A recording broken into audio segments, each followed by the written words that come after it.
Ready? Awesome. Hello, Becca. How's your morning? Get those kids to school? Yeah. Good. All right. Well, welcome everyone. It is 10 a.m. and we are ready to rock. Quarter one, 2025. Market report. Thank you for being on. I know we'll have several people trickle on as they're finally waking up, these realtors in the morning.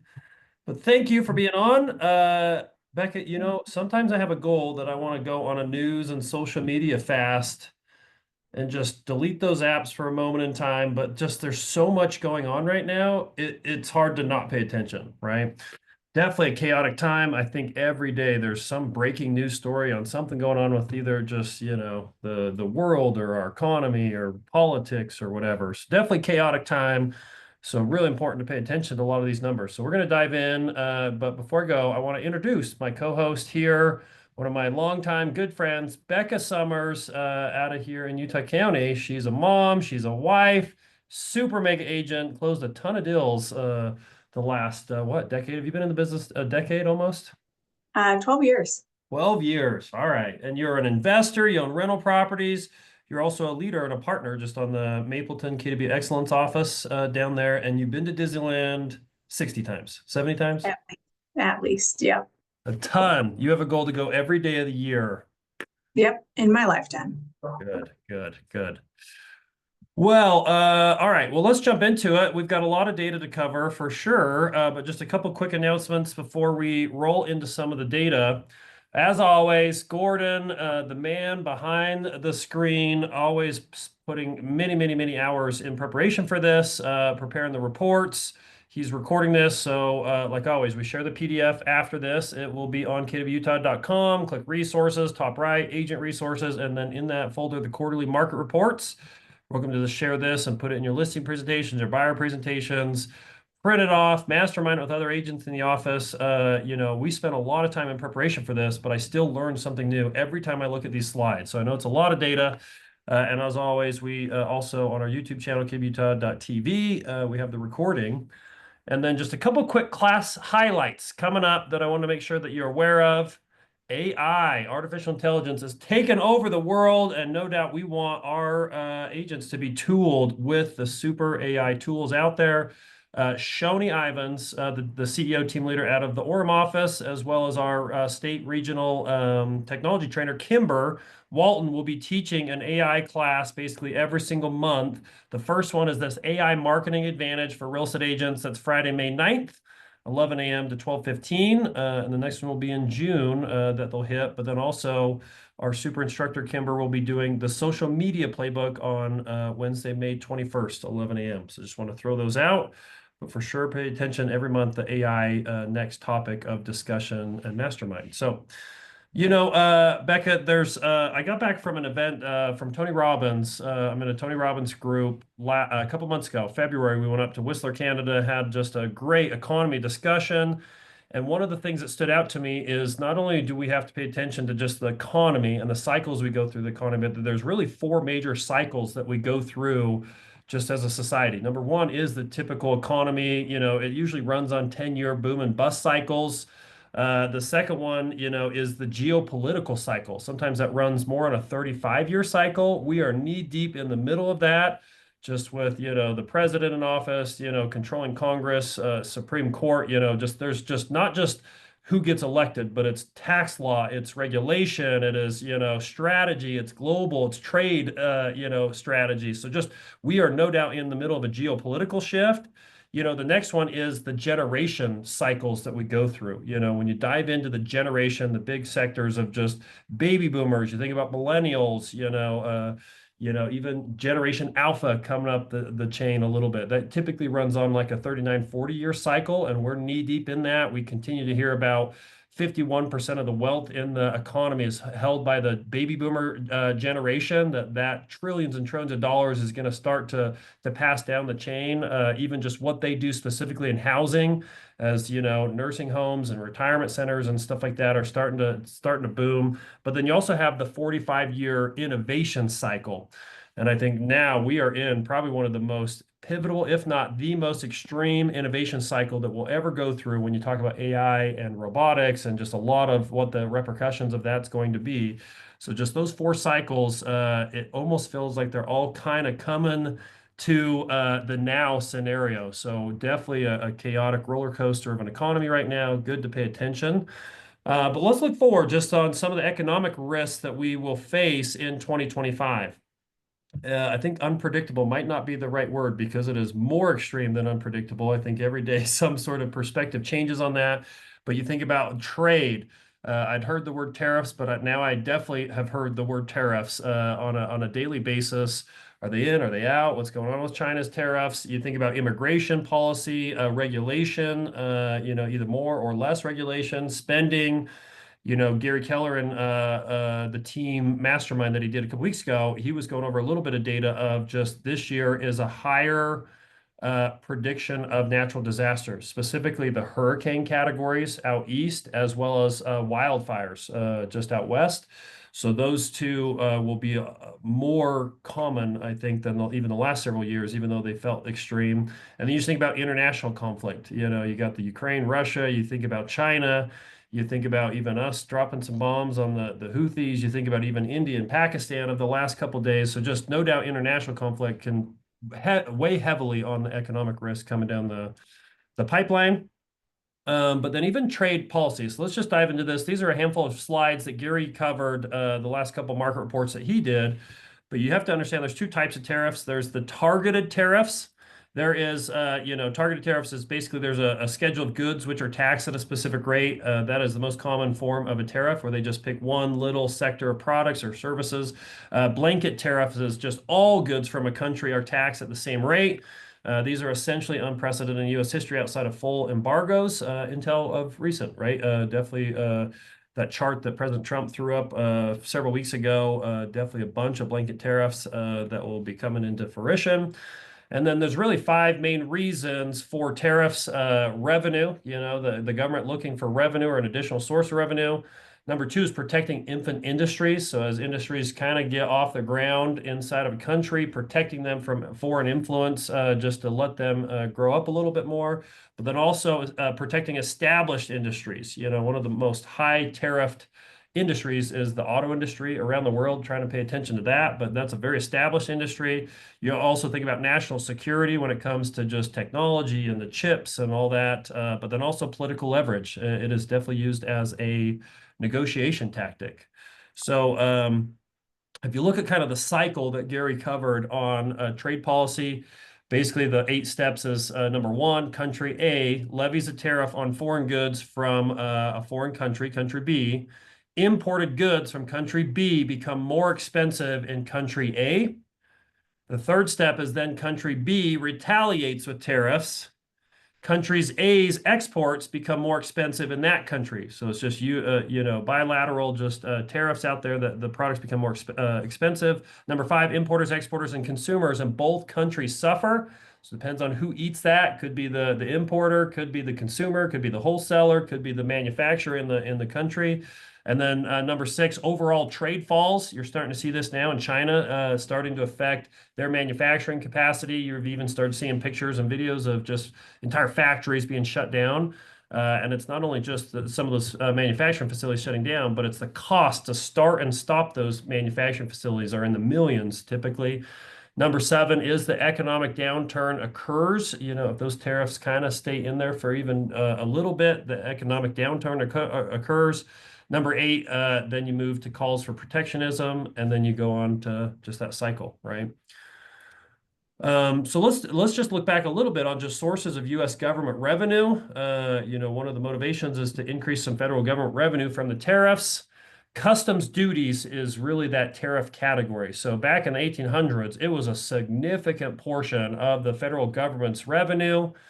You see that dark green. There was a little bit in the 1860s, but you really start seeing that in the 1913, the 16th Amendment empowers Congress to levy the income tax, whereas more than almost half over the last, 100 years has been the income tax ratios. Becca, you know very well what it's like to pay a good chunk in income taxes. You also have social insurance and retirement, and then you got excise tax, and then sales of public lands, which really hasn't been a part of our, income for a long, long time, but it was back in the 1800s. So let's talk a little bit about just the market drop from February peak. So the S&P 500, that is usually the industry that tends to make the news more than a lot of other industries, even though we felt like we're in a recession the last 2 years as a real estate industry. Somehow, as soon as it hits the stock market, then everybody's talking about it. But here we are, just over the weeks. February, April 7th got down as low overall, down 18.9%. Even a couple weeks ago, down 12.2%. But let's look at the history of the stock market. So here's kind of the major drops, whatever that event was. You look anywhere from the Great Depression to Black Monday, the dot-com bubble, the global financial crisis back there in 2007, 2008, and even just the COVID-19 crash. So this is the total collective drop of the stock market, and then under the name of what the event was, how many months it took to recover. So I didn't know this was as crazy it was, but you look back in the Depression, Black Tuesday, great crash, down 86%, the S&P 500. It took 300 months to recover, which is crazy. You look at even just some of the more recent ones. Let's look at the dot-com bubble. S&P dropped almost 50%, 49%, 81 months to recover. Even the global financial crisis overall dropped 57%, took just a little over 5 years to get back up to that, and then no doubt it surpassed that. Well, after that, a giant run up over the last 15 years, and then just even COVID-19, S&P 34% crash, and it only took 6 months to recover. It was that, the roller coaster right there. All right, let's start jumping into some of the other categories. Here is U.S. Treasury rates. So this is the Fed rate, April 2025, 4.33%. You can kind of see that journey that we were on. We were near zero middle 2020, and then we definitely went for a ride on the rates going up, probably one of the fastest increases in mortgage history.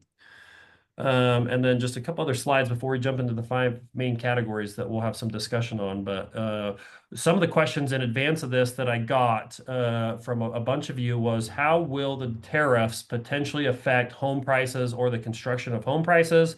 The most reliable source that we got was from the National Association of Home Builders. Basically, the NAHB estimates that tariffs could increase the cost of a new home by an average of $7,500 to $10,000. So no doubt that could impact home prices. Even a lot of our builders have been offering quite the concessions the last couple of years, but eventually those costs will get passed on to the consumer. So if the tariffs stay in, even one of the reports I was reading the other day, Becca, was talking about even if the tariffs were just a negotiation tactic, they were scared, they didn't actually come into effect, the ramifications could still increase costs, even if the tariff never went into effect, just because of the chaos it creates in the supply chain, ordering things, stockpiling, ramping up or down, labor costs, that type of thing. So even if some of them never came into fruition, which some of the big categories we're talking about is lumber and steel and aluminum, but definitely could increase prices somewhere around $10,000 a cost. Could be good news if we're dubbed a recession, right? The news came out yesterday. We'll go over GDP, but GDP officially went backwards last quarter, so our economy shrank. But when we are in a recession, typically that means falling mortgage rates. So here is the mortgage rate changes during the last 6 recessions. 2020 dropped 1%, 2008 1.13%, even 1981 dropped 5%. So I guess if they give us the label of a recession, Becca, we can finally start seeing some reprieve on those mortgage rates. And then a recession does not also mean falling prices. So home price changes during the last 6 recessions. We know 2020 did not go backwards. It went up 6%. Really, it was just that Great Recession, which I know there was a whole underlying supply issue. There was a whole mortgage fraud challenges out there, but dropped 19.7%. And that is when I got in real estate, Becca. Good advice to get into real estate at 2008.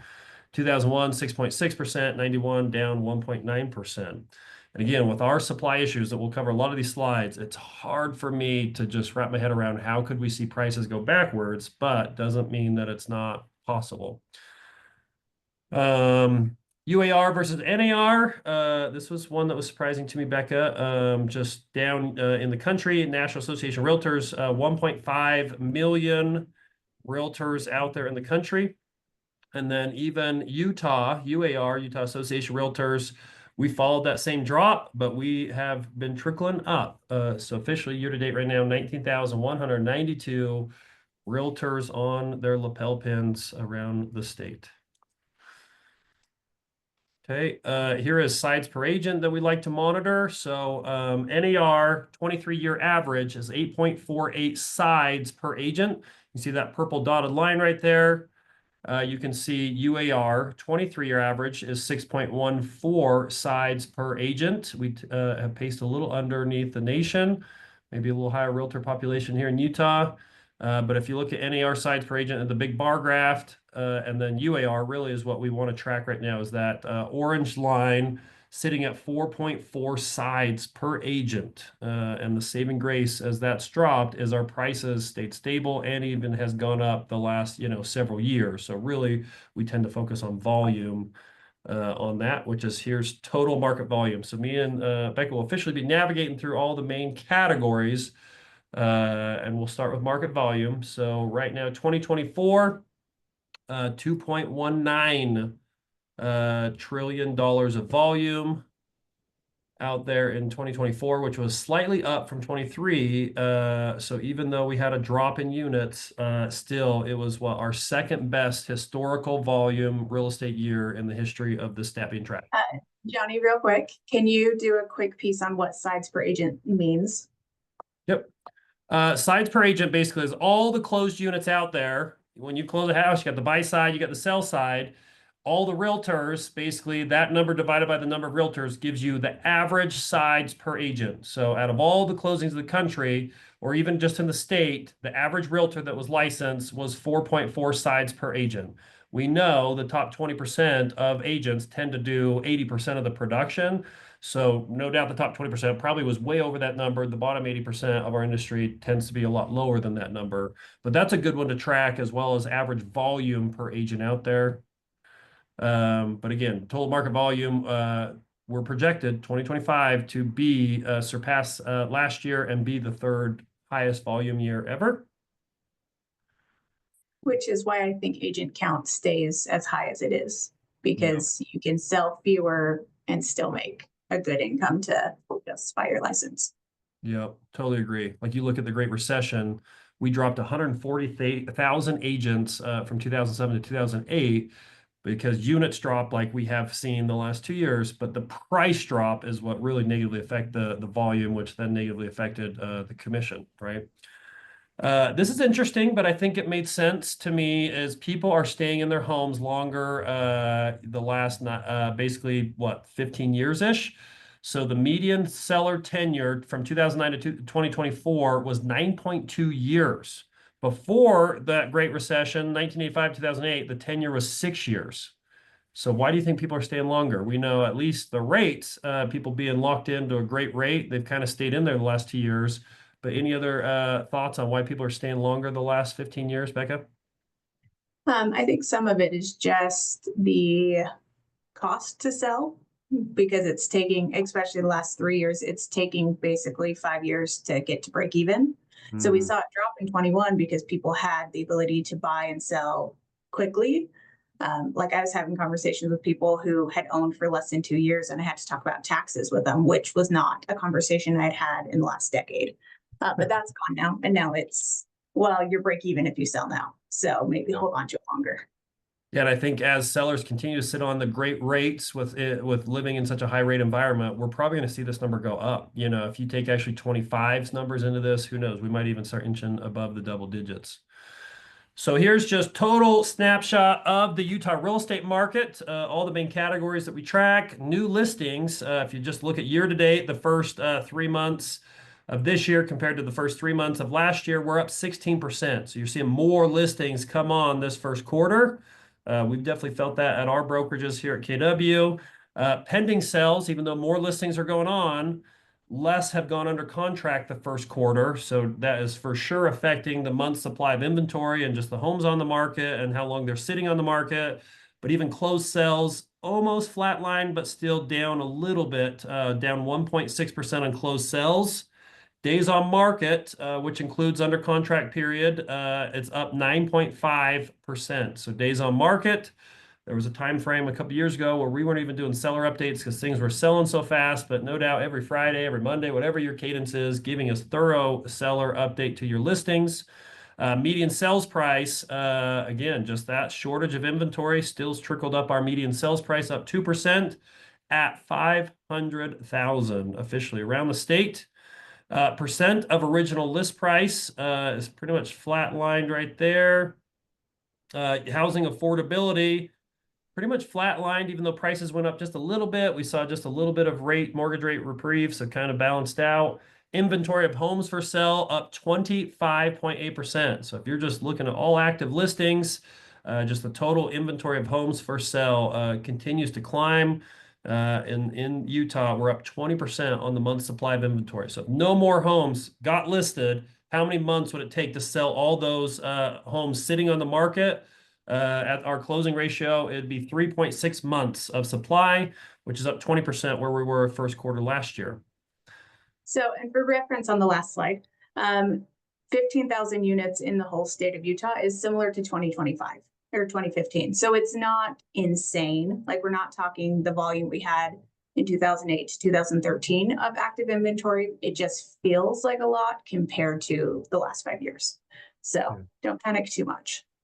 Yeah, 2008, 9, 10, that whole buyer market timeframe, really the last true time we were in a real buyer's market, there was somewhere around, we'll look at the stats, but what, 10, maybe 11 months of inventory, which us still sitting at 3.6, still considered a seller's market, but it's starting to feel a little bit more balanced, so good perspective. So here is U.S. existing home sales. This is existing home sales. 2024 was identical to 2023. So 4.1 million existing homes sold. The 35-year average is 4.9. So we're floating under that trend line, which we were way above that 2021, 2020. But as rates went up, less buyers are in the market, less credit availability, a little bit more strict guidelines on mortgages, just less people have been buying. But one of the stats we've been tracking, if you haven't been on the last couple quarters, is percent of households per sell. Because we keep talking about units sold, but one of the things I wanted to marry that up with is how many households are in the United States. And last year, you heard them talking about that basically we set a 30-year low of units sold. So just less units been selling, even though volume was still a great number. But we have 100 million more people than we did 20, 30 years ago, right? So 3.1% of households actually sold last year. And then 2025, year to date, we're on pace for somewhat similar numbers, but we're actually slightly under pacing last year. So red is 25. And then that blue, the teal blue, was 2024. So January, we were starting out just a little bit better than 24. And then the last 2 months, we've fallen short, which was a little surprising. A lot of projections was that we're going to be selling more homes this year than last year, even though rates have kind of stayed somewhat the same. Really, if we start seeing rates drop, that might catch us back up. But we are officially underperforming last year just by a little bit on units sold in existing homes. The national numbers don't include any new sales. Yes. So here is the annual new homes sold. Like Gordon says, those usually are separated on the data that you pull. 36-year average per year of new homes sold in the country, 696,000. And we have been below that pretty much other than 2 years for 15 straight years. We need to be selling some more new homes. I know builders are trying to catch up on that, but we've pretty much been at that line the last couple years, but projections, 684,000 new homes sold this year. And you see we're slightly outpacing the new homes category. Existing were lower, new homes is slightly up. I think that, Becky, give me your opinion, but I think that a lot of that's just because builders are really trying to create products, whether it's rates or concessions or whatever, to try to make it as easy for buyers to get into their new homes. Yeah, that's actually something Peter Morkel brought up is that going to affect home values down the road? You know, there's a builder right now offering 4.5%, which is a $90,000 buy down. So essentially, as people are overpaying for their house to make it work, is it going to affect the market later? And I Yeah. think it will. Like, I don't think it can go on forever. Mm-hmm. Yeah. So for those clients, I'm saying stay in your house if you buy this 10 years plus, because if not, you can't sell it in 3 years. Yeah. So here's Utah's numbers, annual home sales by year. So this includes all home sales, existing and new, but you can see right there, 2024 total, we were 41,654 homes, just slightly under the 22-year average of 43,000 homes. Still was more than 23. We went up, what's that, about 3,000 homes sold last year. Year to date, 2024, the first quarter of 2024, we were at 9,059 homes sold already. We are slightly under that. So that's where that negative 1.6 homes percent drop in homes sold so far this year. Missing about 150 homes sold. Becca, that's like 1 month of sales for you. So maybe just work a little harder this next month. Okay. And then here is the month by month. Again, we started out under here in Utah, and then just the last 3 months under. April we'll see, but I think April probably is going to be either right on or slightly under as well as we get that accurate data to come in. But home prices, here's the median home price in the United States. That yellow line is the long-term 4% trend line. So just very sustainably, if homes went up 4% a year, that is very sustainable, but sometimes we jump up or we'll go down a little bit depending on the recession or a boom. As of last year, we were 9.9% above the trend line. And then you see year to date, just starting with just that first quarter. So that 408,000 is the annualized median price throughout the entire year last year.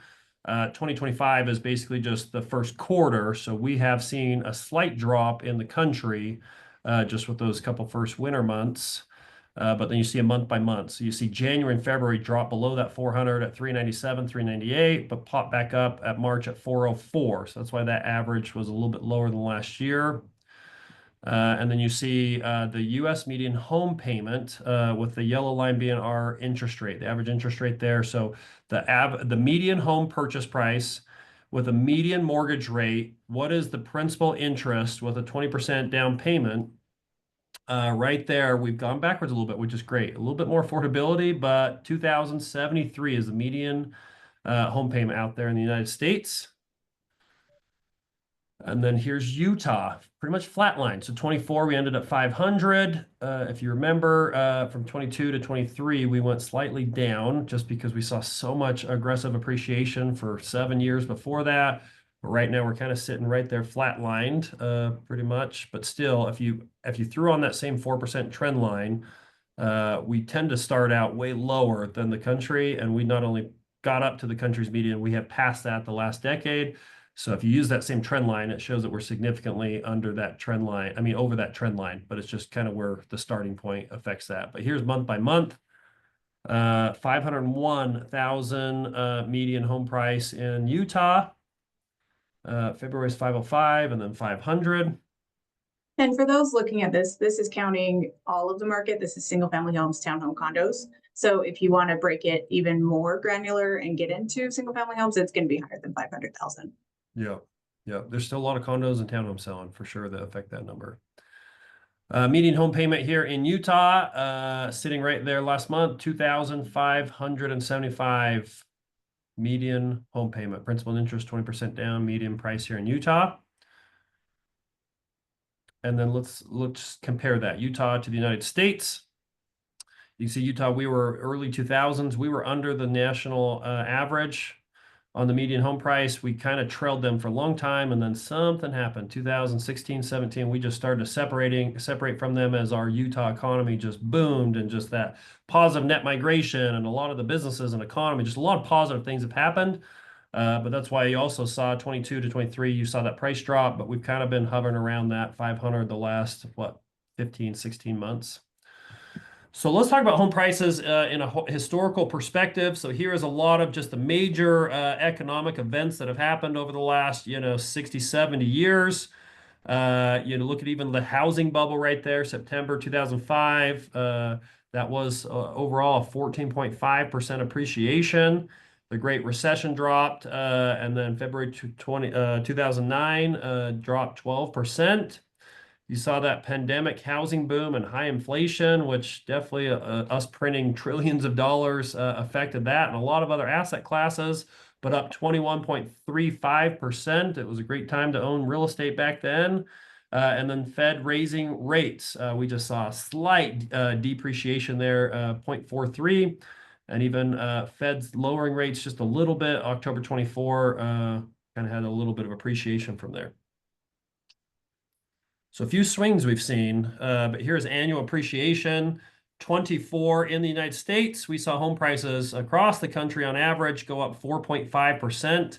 23 was pretty much a flatline year, trying to recover from those boom years of 21 and 22, when all of our agents were ready to quit because there was 100 offers on every listing and everything was selling for more, and every listing you put on the market was selling. A little bit more normal right now, right? So even as the inventory's gone up, it's a pretty great time to be a realtor. But 3.6% is appreciation where we're kind of sitting right now in the country. But then let's look at Utah. Again, 21 up 25% appreciation. Crazy, crazy. Those are the times I think I had a couple condo under contracts. I put it under contract. By the time it was built and I closed on it, I had like $80,000 or $100,000 of equity. It was just crazy time to just be buying rentals. Even that next year, 13.3%, 21-year average in the state of Utah, 6.53% appreciation. But we saw a little correction, 23 down 5% to kind of get back a little bit of that appreciation we had those 2 years, almost 40% in 2-year period of time. So kind of just over a 3-year dropped down to 35%. But year to date sitting right at 2% appreciation, which is healthy, which is sustainable. Let incomes catch up, let affordability catch up. Hopefully we start seeing some mortgage rate, reprieve, and then affordability really could jump up. But we officially hit 4 months of inventory in the country. We haven't seen that number since 2018. But again, you look at 2007, 8, 9, 10, 8, 9, 10 months of inventory. I remember several buyers I showed 40, 50 houses to because there was just unlimited inventory. Definitely that is what a buyer's market felt like. We still feel no doubt like a seller's market, but we're getting closer to that balanced 6-month market. U.S. inventory just clearly the last 3 months outpaced that. We hit 4.2 months of inventory just there in March.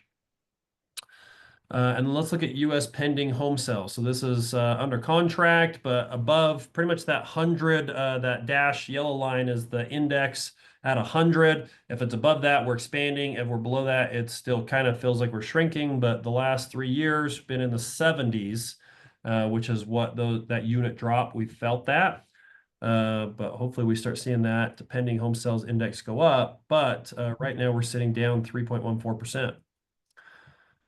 You can see month to month, pretty similar fill to last year. But then here is U.S. new single-family housing units completed. So 17 years we've been below that 55-year average. So 55-year average is right there around 1.2 million homes completed in the country. But 2024, we were right there at 10.2-ish. And this year we're pacing for about 10.1. So pretty similar to last year as well. Here is month by month, a little above, a little below, a little above.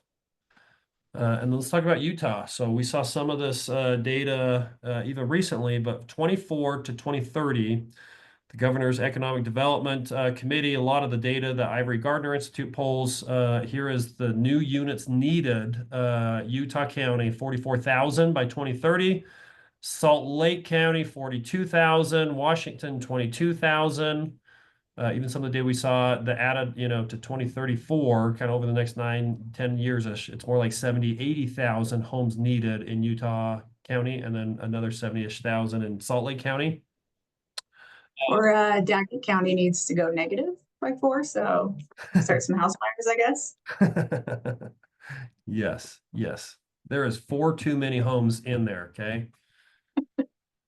Even some of the best data I saw economically at that Tony event showed by basically the next 10 years, we have to, when you talk about like the baby boomer generation, you're actually going to see a decrease in home ownership there, as either they're moving into nursing homes or even potentially them leaving the planet. But then also you look at Gen Y, millennial generation, whatnot, like we're going to need to build 19 million more homes the next decade in the country. So that ends up actually being more like 1.9 million homes a year in the country that we need to be building.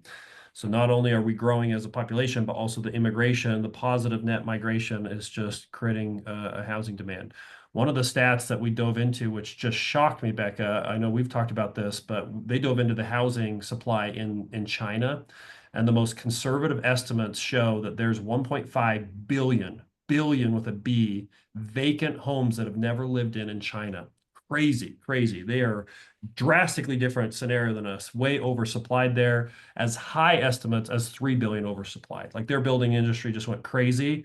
And the government basically guaranteed those builders, if they didn't sell those homes to citizens, that the government would guarantee the purchase of those. So it was just unlimited building potential for builders, which is why they ended up in such an oversupply.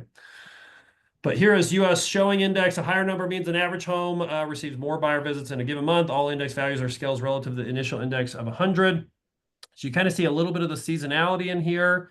Uh-oh. No, sure happened. Sorry.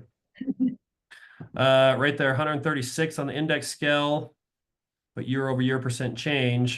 Just in general, we're starting the year out under on the showings, which is a little bit of a precursor to under contracts and then no doubt closings. So a lot of economists were talking about May and June truly being the telling months for us on where we're going to end the year on projections. But right now, we already know that we slightly underpaced the first quarter. April, May, a lot of the pending, the showing index, the mortgage applications under contracts, listings, all that are already showing the next couple of months probably also underpacing last year just slightly. So if we're going to outpace 2024 in most categories, that last half the year, which mortgage rates could do it, if also mortgage rates, drop pretty decently, that's the only way we're going to catch up and actually have a better year, even though it kind of still feels a lot like last year. So you're hoping for a recession to get rates to drop to make the year better. Is that your prediction? That's my theory, just, because we felt the pain already, right? So we already know there was less jobs created last month in April already. We already know GDP dropped, and we are already showing PCE, the consumer personal consumption expenditures going down. People are spending less money, which is also a precursor to the economy shrinking a little bit. As soon as we the two categories, if they predict our economy shrinking and spending going down, those are a lot of the two major triggers that the Fed's going to use to actually then motivate them to drop rates. I think we're kind of a little overdue already, but it's just that overhanging tariff, potential inflation that is really the only reason in my mind that the Fed's holding on to the rates right now. But if all of a sudden we see unemployment jump up to 4.5, 4.6, 4.7, I think my guess is you're going to immediately see that down. A lot of predictions on mortgage rates, which we'll cover, says that we're going to end the year in fives, high fives, low sixes. But even Gary Keller says we'll average 6.3% mortgage rates this year, which we're definitely above that. So to average the whole year below that, we've really got to probably have a pop down on the mortgage rates in the fives. But one of the points your partner, Joel Johnson, brought up yesterday is we probably already feel like we're actually in the fives because of the concessions that builders are doing and buying rates down so significantly. So if we actually saw normal mortgage rates drop, we could end up even average be in the low fives just because a lot of those buy downs are the concessions. But here's Utah, months of inventory, still a little less months of inventory than the country. If they're at 4.0, 4.2, we're at 3.6 here in Utah. Slight jump up from last year. Here is even month to month. So we hit 3.9 months at the end of March. So who knows? April, with all the listings coming on the market, we could officially be in the fours already at this point, which we haven't seen fours since, what's that, 2024. We just saw a couple months just barely in the fours, but we started in threes. So if we're already at fours, who knows? Maybe we might end up seeing 5 months of inventory over the next several months. New listings. Again, more listings came on the market already this year than last year. I think some of these sellers that have just been hanging on and they just really need to make a move are finally just putting their home on the market. They were hoping rates would drop and they haven't. One of the things we chatted about a couple days ago was even rental properties. You know, as rents flatlined or even gone down in certain areas, the cost of rental properties, you know, the expenses have kind of trickled up. Cash flows evaporated in a bunch of landlords. So maybe them unloading them and selling them could be one of the signs of the increase in new listings coming on the market. But already you see the jump up in March, way outpaced, almost by 1,000 listings more came on the market this March than last March. Which when you see that, and also percent of residential listings sold. So new listings is the blue, orange is sold listings, and then the purple is percent of new residential listings sold. So 2020, 2021, we're at 90%. You had a 90% chance if you just threw your home on the market, it was going to sell. We've now dropped to 64% last year. And even if you took first quarter data, which we don't have the live data because that's always one of the later ones to come out, 2025, we're probably even lower than that number. Which you look back of 2010, 9, 11, we were below that 50% number. So it was only a 30, 40, 50% chance your listing was going to sell. So when you see that happening, Becca, what goes to your head as a real estate agent? I think making sure you're taking listings that are going to sell, you have motivated sellers, and you're not just wasting marketing dollars. Because there was a chance you could sell a house a couple years ago, but now you could have a large percentage of cancellations. So, or Yeah. just coming off because they're not actually motivated. So kind of digging deeper into those motivational questions. Yeah, my exact same two thoughts. Pricing strategy absolutely matters. You have to have an aggressive conversation on pricing the home right because of the less likelihood it's going to sell. And number two, you're right too, is the expenses agents pay for when it comes to marketing or listing a home. You have to start being a lot more careful. You know, 10 years ago, you know, right now every agent pays for, you know, staging almost, you know, photography, you know, drone shots, you know, whatever. And the amount of money you pour into a listing, you always recoup that because the higher chance it's selling. But as that goes down, you just have to watch your dollars a little bit more because you could have some sunk costs in a lot of listings that never end up selling. But here's even percent of new listings. You already see 50.5% in March, end of March. And then inventory of homes for sale. Okay. Popped up again. Inventory of homes for sale, March, 13,382. And pending sales, just slightly under. So a little less under contracts, going under contract so far this quarter than 2024 quarter. 10,324 pending sales. Here's on a month-to-month basis. 3,785 last month. And then average days on market. So this does not include the under contract period, where the number with the nation did include under contract period, but right now we're 40 days on the market, go under contract, and then close. So up 11.2%, not from average last year, but from where we started the first quarter of 24. But 40 days on market. Also a great stat to understand and have that ready in your listing consultations. But US days, here's US days on market. Utah average days on market. This does include under contract period now. 69 days on market. We got into the 70s there in January and February, 74 days on market. Let's jump into mortgage rates. So the historical average over the last 35 years, 6%. Over the last 55 years, 7.72. A lot of those early 80s, just those really high rates that Gary Keller always talks about. That's when he got into the industry. You saw 15, 16, 17% mortgage rates, which is crazy. Almost credit card rates there buying a home. 2024, on average, we ended at 6.72% mortgage rate. Again, KW Research, a lot of different projections around this number, 6.3 average mortgage rate for 2025. So if we already come out at, you know, high sixes for us to average already 4 months into the year, we're going to have to be in the fives to average that out and balance that out. But here is mortgage rates annual average. we're already a little higher. So we averaged 6.72. We've averaged so far the first quarter 6.83. So to get down to 6.3, we've got to basically spend the last 6 months at what, 5.75, 5.8 for us to truly average that 6.3. But here's your weekly, your monthly, 6.65. We saw a little bit at the end of last year, 6.18. But we got as high as 7.62 over the last 25 years. But here's the 30-year and the 15-year. Typically somewhere around a 1% spread between the 15-year fixed rate mortgage and a 30-year. But we saw those drop a little bit last month, 5.94. That's as April 24th of this year.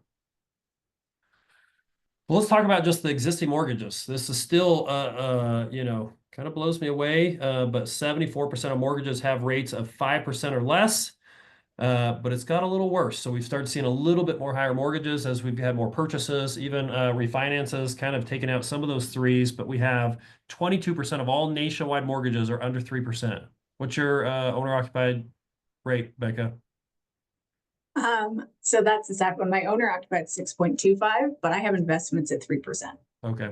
So I'm never So gonna sell those. I luckily locked in mine, but I'm in the 3 to 4% category. I was at 3.25. But then you also have 18% of the country's mortgages at 4 to 5%, 5 to 6%, and then above 6%. So above 6%, we're at 16%. Utah's even better shape, right? So here is 80.1% of all Utah mortgages have rates of 5% or less. So a little bit better average rate in the states. We got 38.1%, 3 to 4% rates. We have almost 29% of all mortgages under 3% here in the state. And I think this is really important for 2 points. One, you have to understand what your seller's mindset is and why they're not buying, because this is the change they have to make. And also because of this, affordability on their expenses and bills is a lot less. So that's why we're not seeing foreclosures and defaults, because people are sitting pretty on their highest expense, which is usually your mortgage. Yeah. So again, there's two levers the Federal Reserve has. It's not only the Fed funds rate that they move up and down depending on the economy and the prediction of the economy, which just look at that, mid 2022, we blinked and then zoop, just rates went up, 4 or 5%. But the other thing that people don't pay attention to is the mortgage-backed securities or total assets the Federal Reserve holds. So we've gone backwards for the Federal Reserve. They've sold about $600 billion with a B, $600 billion of mortgage-backed securities, which when they sell those securities, it tightens up the liquidity of the banking and the financial industry, which gives them less lending power or credit availability. So when that goes backwards, either A, they just have less money in general to lend out, or they start tightening up some of the, the qualifications for mortgage applicants, and they start giving them out to only the higher tier or premium, applicants. But here's the total outside of just mortgage-backed securities. This is just all assets, treasuries, everything they hold. They've actually sold $2.2 trillion off their balance sheet, which you think about that affecting the financial industry quite a bit, right? Quite a bit. So here's the MBA, the Mortgage Bankers Association Purchase Index. So this includes all mortgage applications. So this is one of the predictors also of future buyers, right? So normally they'll probably get pre-approved, start looking at houses, then they go under contract, and then they close. So we already know closings are just slightly under. We know pendings or under contracts are a little bit lower. But mortgage applications, we've seen just actually trickle up a little bit. So this could be a little positive, but not significant number. We averaged 143 last year on that index, but we're up to 150.7, a 1.79% increase. But here's the week to week. So floating right around there, 146, 150, 55, 162. That could be signs of a little bit more of a wave of some buyers getting into the market trying to apply for that. But doesn't mean they all qualify, right? Here's the mortgage. More than, if you go back, it is more than we had in 24, and 23, which were the lowest number of sales. So that's a positive for the market. Yeah. But you were saying you read an article that a large percentage are being denied. Do you remember what Yes. that was? It was a big number. Maybe we got some mortgage professionals on there, but I'm pretty sure that it was like 60, 70-ish% of all mortgage applications are getting denied right now, whether it's like late in the stage or just very early in the stage. So even I will show a stat in a little bit of what credit score on average is getting the new debt in the mortgage world. And almost if you're at a 660 or under, like it's a really small piece of the mortgage, that get all the way to the finish line. So it is interesting. So just when there's less money, mortgage companies are looking for the grade A borrowers. So mortgage credit availability index by year, you can just see as they've sold some of those assets, rates gone up, the last 2.5 years really dropped on the credit availability index. Here's month to month. A little improvement, which is maybe why we're seeing the mortgage applications trickle up a little bit, but just a little bit better mortgage credit availability the last 3 months. And the other variable too, Beck, I think is just maybe the buyer market's getting a little bit more acclimated to those rates now, right? So I think it's just been there long enough. It's kind of the new normal, I guess. The other number I like to watch is the refinance. This is the U.S. Mortgage Refinance Index, covers all mortgage applications to refinance an existing mortgage. Again, a little improvement, not like 2020 and 2021 when our mortgage lenders were running around crazy just doing half of their loans were mortgage refinances. Now I think it's somewhere around 1 in 10, 1 in 8 or something, but you still see a little improvement in that on the index. And then here's another way of looking at it in comparison with the mortgage rates. Rates went up, refinance dried up, right? So foreclosure activity. So anytime we see just the word recession anywhere, my mind always naturally goes to foreclosures, just having grown up in the recession and just, foreclosure short sales was like 20, 30, 40% of the entire real estate market, depending on what marketplace you were in. Still very low, is the conclusion. Very, very low. Mainly you just get people with equity, but a total of 93,953 U.S. properties had foreclosure filings during Q1 2025, up 11% from the previous quarter, but down 2% from a year ago. So still actually underpacing where we were 2024. But when you look at fourth quarter on first quarter, we've seen a little bit up. Activity ticked up in Q1 with notable growth in both starts and completions. While levers remain below historical averages, the quarterly growth suggests that some homeowners may be starting to feel the pressure of ongoing economic challenges. Strong home equity positions in many markets continue to help buffer against a more significant spike in distress. Q4 and then Q1 probably just showing we spent too much money in Christmas. So all of a sudden Q1 comes, foreclosures, right? Yeah, but what they were saying is instead of losing their house to the bank, they're just selling it and putting it on the market. So we're Yeah. not seeing distressed sales. We're just seeing normal sales. Yeah. And I also would love to see HELOC. Like people are trying to access that equity that everybody has, right? So I think HELOCs probably would show are quite a bit up, or just the debt pullout on HELOCs, which we'll cover in a slide or two. But here's national affordability. So this is median household income, and then what percent of your income is going to the principal and interest payment on that median purchase price, right? So right now, 2024, we ended at 35% of the median income went towards that median payment, which is quite a jump as we saw rates go up. But historical average over the last 25 years is sitting at 20%.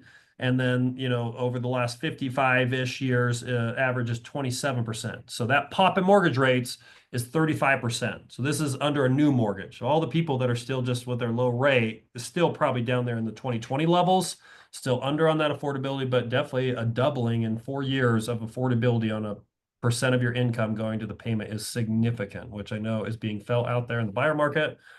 But then here's another way of looking at it is the affordability index. So the higher the index indicates relatively more affordability. Being under that line is less affordability. So you look at like 2012 when rates were low and prices were low. The index was the highest we've seen at 203 on the index scale. Even 2020, 2021, 169, 148, not too bad, kind of averaged, somewhere around there over the last decade. But then it's really when rates went up, dropped, right at that almost 100 on average the last 3 years, but a little improvement, like I said, so far year to date. Just month to month, pretty on par. Here's Utah. So Utah affordability. So we know we kind of have the same mortgage rates as everybody else, but because we appreciate it at a higher pace than the United States average, so on average, our median price is higher than the nation's, our affordability for sure is lower, right? So we've been at 76, 74, 79. One of the reprieve factors on this is our income tends to be a little bit higher, in Utah. I think, Gordon, you said household income in Utah is somewhere around 98,000 right now. I think it's around 93 for the median now, which kind of surprised me this year. Yep, 93 households. That's not per person, that's just total household. But here is affordability index on a monthly basis. Pretty much similar to last year. January was the drop, and then 76. All right, any final conclusions in that section? We'll jump into investment properties, Becca. I mean, just the wrap up, more inventory, less under contract, less selling, more opportunity for your buyers and your sellers properly. And watch unemployment, watch some of these other trends, and then just, if you've never paid attention to the Federal Reserve's announcements, maybe start watching those over the next couple months, because hopefully we have some good news coming. So who owns all the rentals? We've seen a little bit movement in this, but right now 80% of all the single family rentals are owned by mom and pop investors, which is 1 to 9 single family rentals.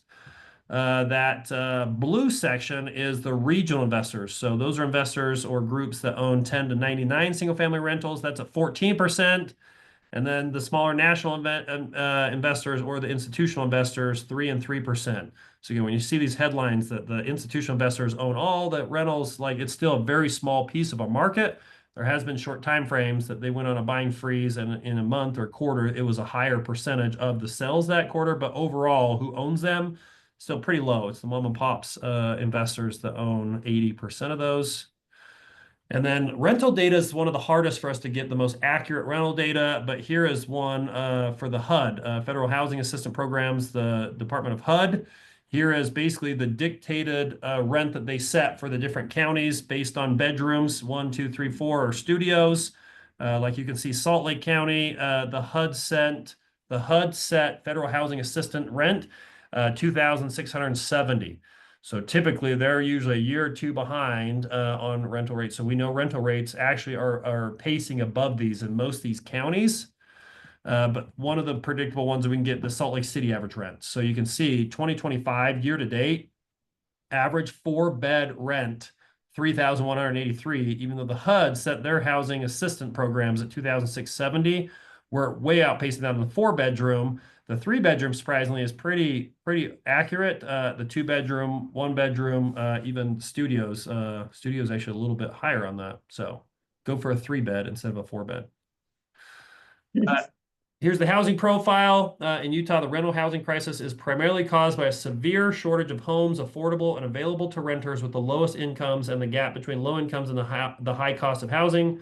Only 30 rental homes are affordable and available for every 100 extremely low-income households.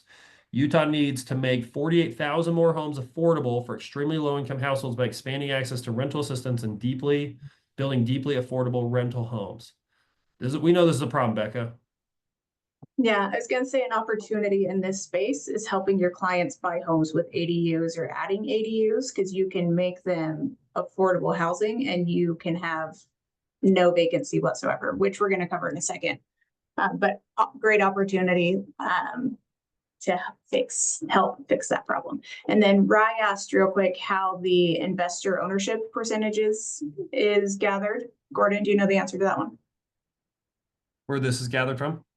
I think that one was from NAR. Okay. Gordon looked up every deed in the country, and then he actually tallied that up. Just kidding. So we know that we're short of owner-occupied houses by thousands, but this is also the shortage of rental homes that are in the affordable category. And what does affordable mean? Just, clearly the low price point, rent and purchase price. But it's hard. Like nobody can build these cheap enough, right? So every state legislature, you see dozens of bills being proposed that are trying to figure out different creative solutions to solve the shortage of affordable ownership homes as well as the rental homes, right? You talk about ADUs, you talk about, prefabricated, houses that Amazon's shipping, or you talk about tiny homes, you talk about government subsidies, you talk about the federal government wanting to build affordable housing on federal lands. You just all sorts of creative options out there. But at the end of the day, we got to get rates down a little bit. We got to get construction costs down a little bit, but you just think about even technology, AI, robotics, like how does that play into all this? It will be a major topic for years to come. U.S. median asking rent, all bedrooms. Here's the rolling 3 months. Median rent last year, 1,622. So far this year, 1,603. So we've saw average rent decrease. We even talked about that. Most of our rentals, most of them we're just renewing at the same price. So even though we're not going backwards on some of them, we haven't seen a rent escalation the last full renewal cycle, maybe even 2 renewable cycles, just to make sure that we're keeping good renters. Here's the U.S. median asking rent for all bedrooms. Again, median rent, but you just look at those trend lines. Year-over-year change, month-over-month change. We've just flatlined for, 2 years, basically. This is the United States. But what have costs done of rental properties? Skyrocketed. SpaceX, right? We know HOAs are going up all over the place because a lot of their expenses, have gone up. We know that property taxes have gone up significantly over the last, year or two. A lot of just changes over the last couple of years. I think almost all of my property taxes went up this last cycle that came in November. And then the other one is, some utilities are going up as well. But then insurance, right? Insurance industry is having a rough time. They've had an overabundance of claims. Premiums are going up, that type of stuff. So just almost every cost associated with owning a rental property has gone up. Here's average rent growth of 1 and 2 bedrooms. Also, even the smaller units out there have gone down in rent on average. United States average rent growth for those 1 and 2 bedrooms, again, just flatlined the last couple of years. A little bit under that line. Here's U.S. new build for rent, 2 or more units completed. So these are all the new construction that are exclusively being built for rent. A lot of multifamily apartment complexes, that type of stuff.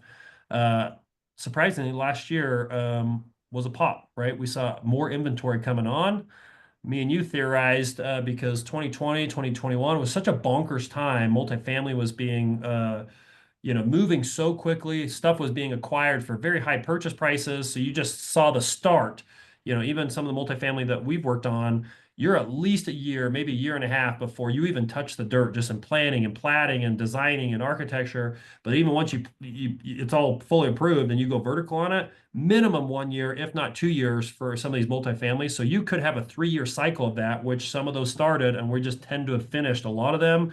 My belief is we're going to kind of see this fall off a cliff 26, maybe even 27, just because the lack of things getting approved, the instability in the market. There's a lot of just big capital groups and investors, even mom and pop investors that have just kind of been waiting and watching, which is going to continue to compound our U.S., our new build for rent challenges. So here's vacancy rates because of that lack of supply. Utah, 4.8% rental vacancy. When I run my rental analysis, I used to put 8% for so long, but you look how many years we've been under that 8%, 7% trend line. Pretty much 10 years we've been below that. So when you run your rental analysis, maybe 4, 5, 6% rental vacancy rates. And then here's by county. Utah County, 3.5% Q4 vacancy. Salt Lake, 6.5%. I don't know what's going on in Davis County. 13.8% vacancy up there. I don't know who moved up there. Is that where Post Malone lives? And people are running out? I don't know. I thought we'd like Post Malone. And it's been that way for over a year above the average. So I'm not exactly sure what's happening up there either. So our Davis County residents share in the comments what may be affecting that, but that's way above average and higher than a lot of these other counties. We don't have the historical data to track this, but we just know this has been going up. But here's the annual average operating expense per unit as of the end of last year.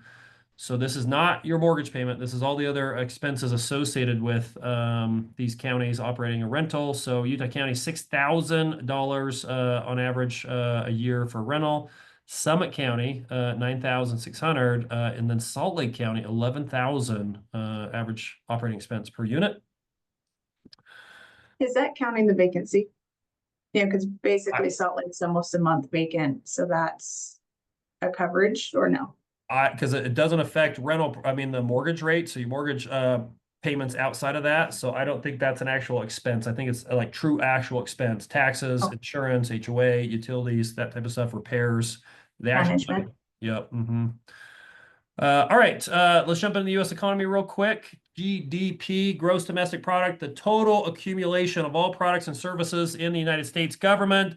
This is definitely a big stat that we track. This is products and service industries.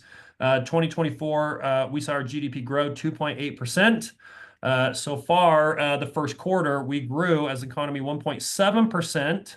But we know last month we just saw a drop, right? They just announced that yesterday, down 0.3%. Here is that quarter by quarter by quarter. 2024, 2.4, but you see that quarter 125 down 0.3%. They say 2 consecutive quarters of drops is when they give the definition of a recession with some unemployment data mixed in there. But here's U.S. unemployment year to date, a little up, 4.1.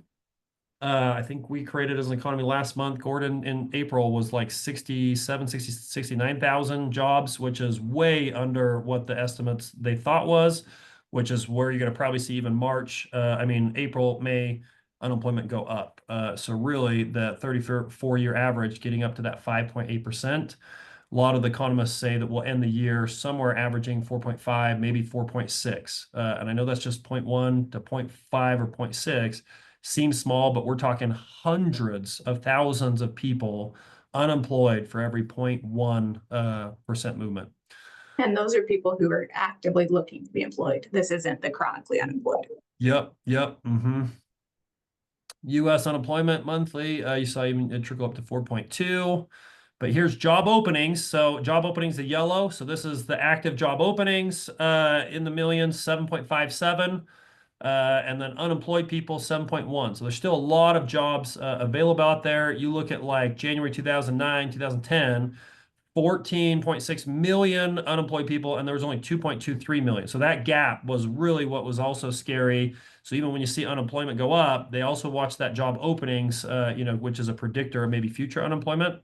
But you just look how just that COVID timeframe, we jumped up to 20.94 million unemployed right there. Just all those retail, restaurants, hospitality, travel, leisure, job openings. You see here, unemployment.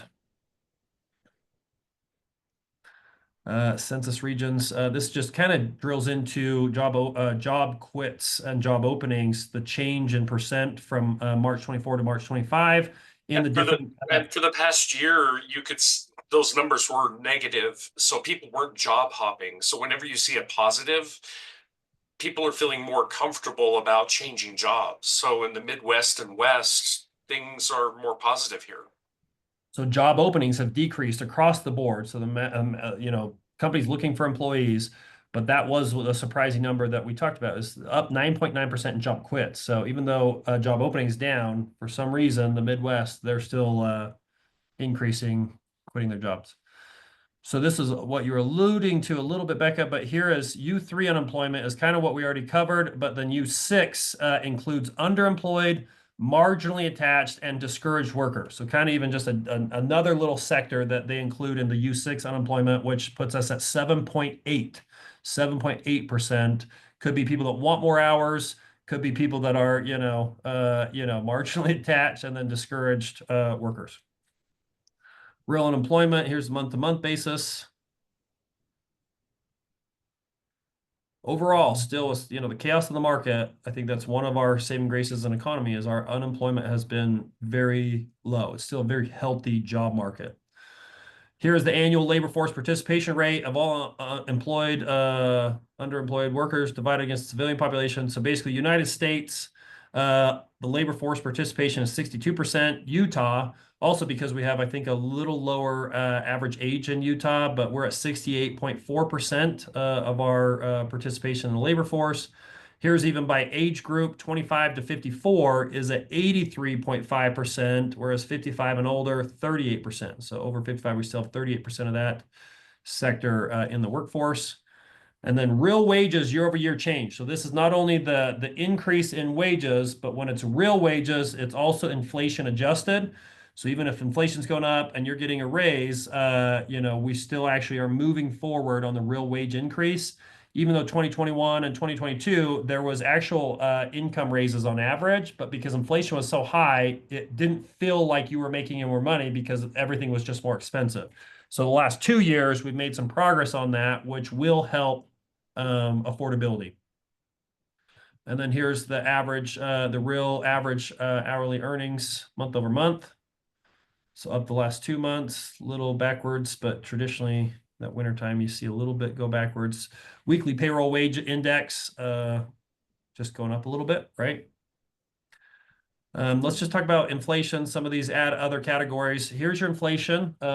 Tremendous progress. When you look at CPI, the yellow line, which includes energy and food, we got as high as 9.1%, which just felt like everything was more expensive, still does, in my opinion. But when you look at core CPI, which is really the one that hits the news headlines, that excludes energy and food just because it's so volatile. The Fed, the government, we want to be at 2%. One of the things Gary Keller did say, though, this last market report, which was interesting, he just said maybe there is a new standard line. It's not a 2%. Maybe we are going to stay at 2.5 or whatnot.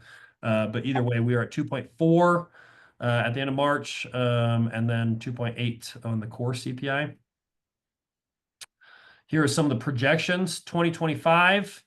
They think we'll just end a little bit lower, little tiny bit lower on average, but really they're projecting 2026. Our KW Research Department is where you're going to see that drop more, primarily because of some of the tariff challenge, supply chain challenges that are still kind of holding that pretty sticky right there.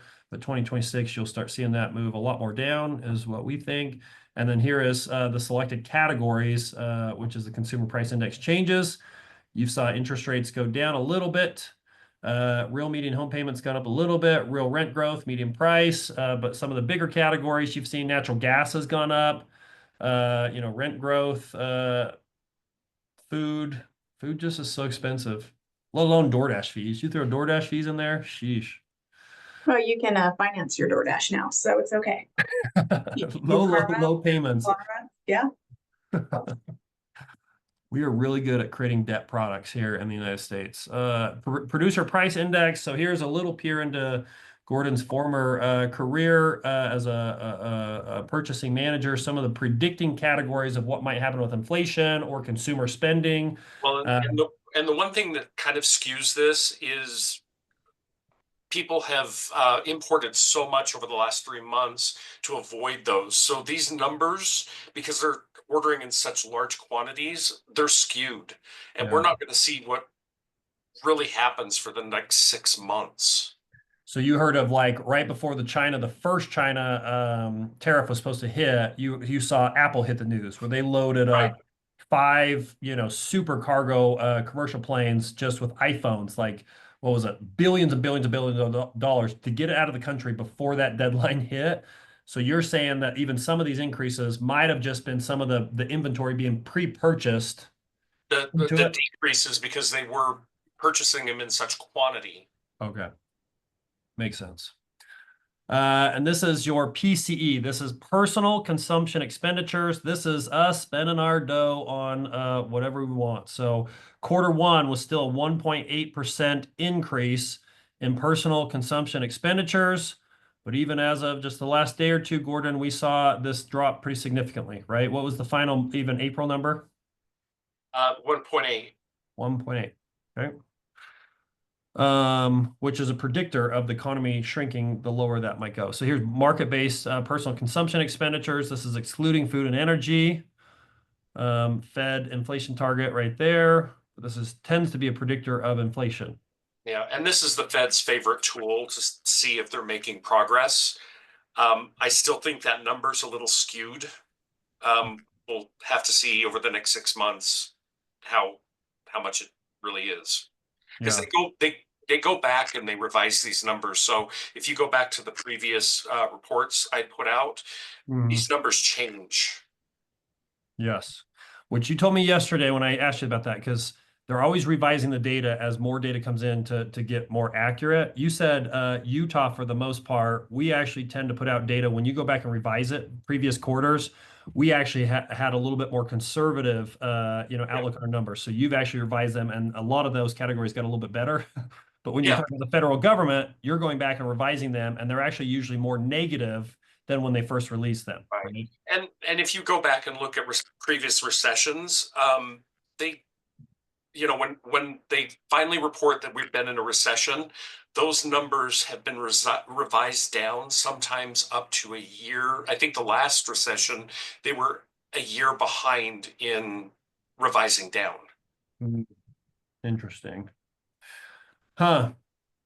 Politics. Average revolving consumer debt. This was a surprising one. So we've just been trickling up the last several years.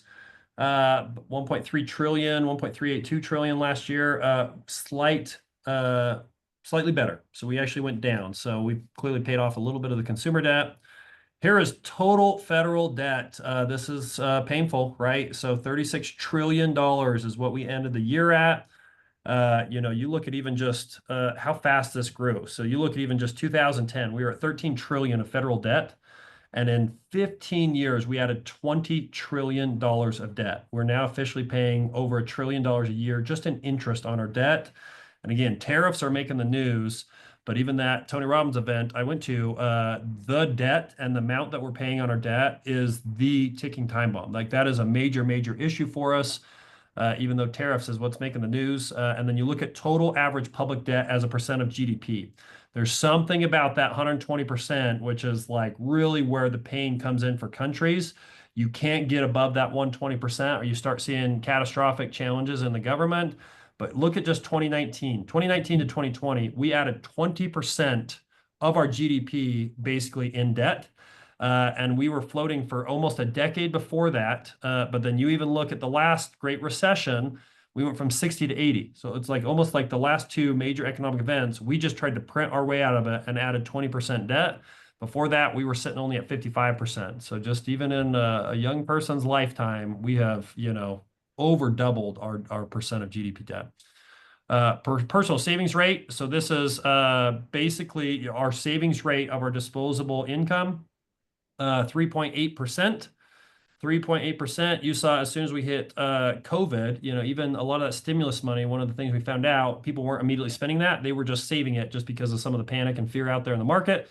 But we got really good at just hurrying and spending that. But we dropped a little bit last year, 3.8%. Average since 2000, 5.2. Average since 1959, 8.3. So here is the annual person savings rate of disposable income, seasonally adjusted. So this is disposable income. We had to Google this to double check that we were accurate. Your income minus any taxes, whatever's left over, that is considered just disposable income. It's not after your bills and expenses. Basically, after taxes, what is your income? What percent of that is going to savings? Dropped a little bit last year, 4.3% year to date this year. Average deposits, also surprising, slight up. So just a little bit more deposits, all of us collectively at commercial banks, 2.9%. Manufacturing durable goods, new orders. So this is kind of the manufacturers getting the orders, out to the wholesalers, but just a little up so far year to date, 297. Purchasing Managers Index. Again, anything above 50 is expanding. So just first part of this year, a little bit in the expansion. All the whole manufacturing conversation politically, even, NVIDIA CEO had a speech yesterday at the White House just on their $500 billion of infrastructure or investment in manufacturing, the entire supply chain here. But definitely a lot going on. But here's kind of a summary of all those different categories: manufacturing, new orders, production, supplier deliveries, inventories. Really the one that Gordon's trained me to look at is direction. Are we growing or are we contracting? We're seeing a lot of the contracting word here. So just, we're seeing that shrink, which is usually a predictor of products coming on the market however long from here. Gordon, any comments? And this is a precursor, what is the consumer thinking and doing. And this kind of shows you, I mean, 30 months of contracting on backlog of orders, Mhm. you know, 59 months of over slowing the economy. Yeah, yeah. Which even cars is one thing that I can so Right. visibly check. Like during COVID, car lots were virtually empty. You drive by any car dealer right now, the entire car lot is more than full. They're looking for more places to put their inventory, which is crazy. Advanced retail sales percent change up, just which kind of tells you maybe the price increase in some of those, or maybe some tariff effects already. Consumer sentiment. So this is U.S. Index of Consumer Sentiment, a little bit lower. So this was interesting. We've dropped in the United States, but then Utah's index, we've gone up. Is it because we're cooler here? Or are we happier? We're more positive? Better economy? I don't know. But either way, we average usually around 20, 25 points higher on that consumer index sentiment, which is usually survey-based one way or another. And then we'll zip through the Utah economy. We're the fourth most favorable state on annual employment growth, continue to grow. Still the youngest. Our median age is 32.3. US is 39.2. Largest household size, 2.88. US 2.49. Fourth highest labor force participation rate. Second lowest poverty rate, 11th lowest unemployment rate, and then third highest median household income. Well, that says 101 right there. Yeah. Here is the industry or sector of the job changes. So pretty much every category industry-wise grew the last couple months, except leisure and hospitality, pretty much flatlined. Change in non-farms. You take out the farm employment, Utah and United States kind of hovering around 1.3, 1.8. And then unemployment, we tend to be lower unemployment here in Utah, 3.2 when the United States is at 4.1. Healthier job market here. Here is month by month, 3.1 is what we finished March at, while the United States ticked up to 4.2. So almost a full over 1.1% better. And then here's just the health of industry. So pretty much you just want to be on the top right. That means expanding and improving, where the bottom left means it's contracting and slowing, which really that leisure hospitality, maybe it's just some of the spending in leisure and hospitality has gone down, which is why that's happened. We laughed at this the other day, which is our health industry, government industry, and educational industry. Somehow they're growing and spending more money and improving. Wonder why. GDP by state, 6.9%. Again, what is this? North Dakota, the top one, negative 2.2, pretty much the only one in a negative category. And then here's our Utah GDP. Utah GDP in billions, 236 billion. Year over year change up 4.5%. So our economy is growing and doing well. Year by year change, even when we had some negatives in the United States, right? In 2020, it was surprising we still had a positive year over year growth. Personal income, we used to outpace the United States for a long time, right? So the Utah is the orange bar graph. The purple is the United States. Q4 2024, we pretty much lined back up 5% and 5%. But several quarters before that, we were outpacing the United States on personal income growth. And then just a couple stats in construction. This is U.S. new single-family home starts, 13 years below the million average. So this is a million, that index historical average 1 million single-family home starts right there. And that's what's really saving the price. That's why we're not seeing the prices go down, because we're so constricted. Yeah. Yep. But even look at the last 2 years, we were right there. Million homes built in the country, which thank you builders for building that and helping us at least try to handle some of our inventory issues. But again, some of the other data I saw, that number should be at 1.9 million, not 1 million. So even if you put that, we are drastically below where we need to be on solving the inventory issue. Here is housing starts by month. Last 2 months under pacing last year. Got to catch that up. A lot of crazy lines here, but the orange is single family building permits, and then total building permits is the purple. Either way, So this, go ahead. oh, I was just gonna say, this is an issue looking forward. So building permits, they won't be done till next year, so we're gonna have lower builder inventory to Yeah. sell next year. Either So way. we're in a great spot right now, but that won't last. Yeah, and if you also look back in time, those building permits, they're getting more, but we're building more like condominiums instead of single family homes. Mhm. So you're seeing that tighten up. Yeah, but either way, we're seeing these two trend lines moving down, not up, Downward. which is going to compound future problems for us. Yeah. Here's housing starts, single family permit percent change. So again, less percent of overall permits is a single family. Yeah. And then residential housing starts in volume or value in Utah. Look at 2021, just crazy. $8.8 billion of housing starts. And this is starts, 7.1 billion, 6.7. So even a lot of inventory will be after those homes are completed. But it's also the price, you know, having a high price affects that. Here's US price index of homes under construction, which we're not seeing prices with this projecting to go down, right? New multifamily residential under construction, 218.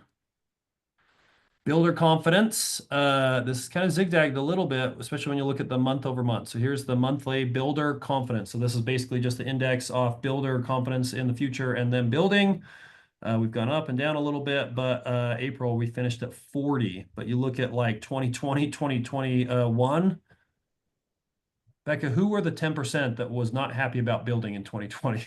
Like everything sold back then. There's just a few people that are like, I ain't building nothing. Just a bunch of pessimists. Here's household debt and credit. Total debt balance, you can see, continues to climb. This is household debt. So mortgage is the purple, student loans the red. You see credit cards the yellow, but overall $18 trillion of household debt. This is on top of the 36 trillion the government has. Here's that what I was talking about earlier, mortgage originations by credit score. The green is 760 and above, 720 to 759, 660 to 719. But basically, look at the orange and red, just such a tiny fraction of our market, even gray. But no doubt the 760 and above is getting the vast majority of the loans. But look even just how that shot up with the high credit score people just in the post-COVID. Auto loan origination, same thing. Everybody's got to be buying a car by credit score. But still, just the last 3-4 years, a lot of cars being bought. Did you buy a car the last 3 years, Becca? No. Good, good. Total debt balance by delinquency status. Red is severely derogatory, then 120, 90, 60, and 30 days late. Nothing compared to the Great Recession, but still it's moving up, right? So probably sitting around 4% right now. Here's percent of balances, 90 days delinquent by loan type. The student loan, that's all legislation driven, the moratorium or the waiting period before they actually start forcing them in repayment and delinquency status is coming like right now, the next month or two, I think. But you see credit cards, that's one of the challenges that is past that 10% 90-day delinquent mark. So they're over 90-day late and it's in delinquent status. You're seeing other category, but even auto up there, but HELOCs, that type of stuff still very low. Mortgage, very, very low. And if you go back to our last recession, it was kind of the opposite, where the mortgage and HELOCs, those were shooting up. Now, because of the interest rates and the amount of equity people have, they're not going to touch that. They're going to let their car go. Yeah, yeah, yeah. Well, just 2021, pretty record lows for most debt types, but we've seen almost all of them go up over the last couple years. And this was surprising to me. This is one of the things that we looked at. So this is number of consumers with new foreclosures or bankruptcies. Bankruptcy is the red line. Orange is foreclosures. Either way, the last 4 or 5 years, pretty dang low. But one of the things we talked about just the other day when we were prepping for this is look at the bankruptcies starting early 2005. Because Great Recession to me feels like 2007, 2008. You see a lot of the foreclosure stuff happens, but look at bankruptcies, how early that shot up back, at least 2 years before we start seeing the foreclosure stuff happen, right? Third-party collections, proportion of consumers with collection, and then average collection amount per person. Again, quarter by quarter, pretty much flatlined the last 2 years at 4.62% of consumers with collections. And that is it. Final thoughts, Becca. So I think we're gonna see a very similar year to last year. I don't think it'll be crazy hot or crazy terrible. And I think that's okay, because we need to recover from the crazy growth that we've had to stay stable. Yeah. Gordon, any final points from you? I agree. I think we're just in parts of the country, we're probably going to see some headlines of, oh my gosh, prices are coming down. Here in Utah, we've underbuilt for so long and we've got so many people moving in. Things are going to just remain stable here unless something really shocking happens. Yeah. Yeah, Gary Keller said, this year and even early part of 2026 will feel a lot like 2024, which I agree with for the most part. I do think, the tariffs, all that stuff is pretty dang crazy. Like it's really hard to follow all the changes of that. I do think there's some negative things that are coming out of that. I am optimistic that hopefully it puts us in a better position long term in a lot of our trade agreements. Even the manufacturing moving to the United States, like it's not about low cost of labor anymore. It is about technology. It's about robotics, that type of thing. I think hopefully that can be positive long term for us. We have to attack the national debt and the percent. We've got a lot of that debt we need to refinance ASAP, to get just the interest payments down for us. I think unemployment is going to trickle up, my opinion. I think it's going to go up to probably 4.5, 4.6. I still predict appreciation this year, in Utah, 3-4%. I think units, I still have the belief we'll have a higher unit sales this year than last year because I'm hanging on mortgage rates ending the last half this year lower, which hopefully brings a new chunk of buyers into the market. And again, I feel like we have felt like we were in a recession the last couple of years. We've borne it. I think all of us have just survived and just kind of carried through it, which is great. A lot of you have even thrived, had some of your best years, some of our top people. But I think hopefully we're going to move in the right direction over the next maybe 6 months. So I'm pretty optimistic about that. And again, as always, review these, kdofutah.com, like you posted just there in the chat. Thank you for doing that.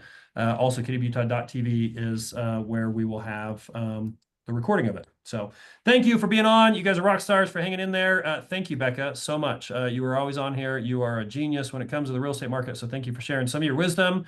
And Gordon, thank you as always for being on here. Thanks, everybody. Have a fantastic day, fantastic week, fantastic month. It is May. See ya.